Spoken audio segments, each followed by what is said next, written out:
বাংলাদেশের ভূ অবস্থান যে বিরাট সুযোগ তৈরি করেছে তা পূর্ণাঙ্গভাবে কাজে লাগানোর এখনই সময়। স্বাধীনতার পর থেকে বাংলাদেশ তার ভূ রাজনৈতিক সুবিধাগুলি পুরোপুরি কাজে লাগাতে পারেনি। প্রতিবেশী ভারতের বিভিন্ন বাধার কারণে বাংলাদেশ অনেক ক্ষেত্রেই তার নিজস্ব ভৌগোলিক সুবিধা লাভ করতে পারেনি। তবে এখন সময় এসেছে এই অবস্থানকে কাজে লাগিয়ে বাংলাদেশের উন্নয়নকে নতুন উচ্চতায় পৌঁছানোর। বিশ্বের প্রধান সমুদ্র পথের সঙ্গে যুক্ত হওয়া বাংলাদেশের অন্যতম বড় শক্তি।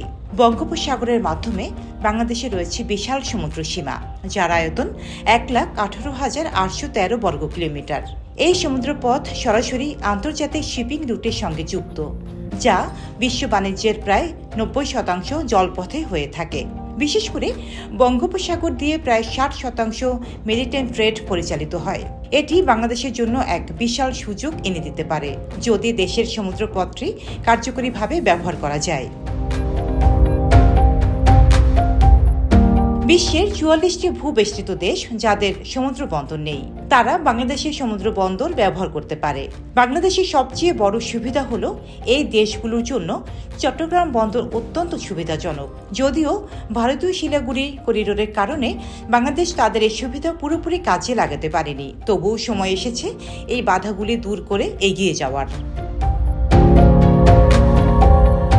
এছাড়া বাংলাদেশ তার প্রতিবেশী দেশ নেপাল ও ভুটানের জন্য একটি গুরুত্বপূর্ণ সমুদ্র বন্দর হতে পারে।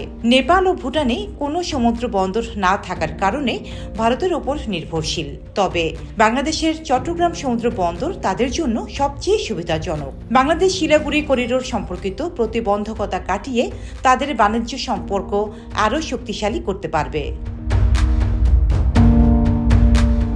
বাংলাদেশের ভূ রাজনৈতিক গুরুত্ব বাড়িয়ে দেওয়ার জন্য একটি বড় সুযোগ রয়েছে, যেখানে নেপাল এবং ভুটান তাদের হাইড্রো পাওয়ার রপ্তানি বাংলাদেশেই করতে যাচ্ছে।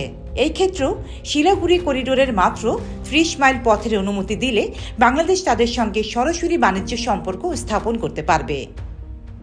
Desk report, Deshkal news.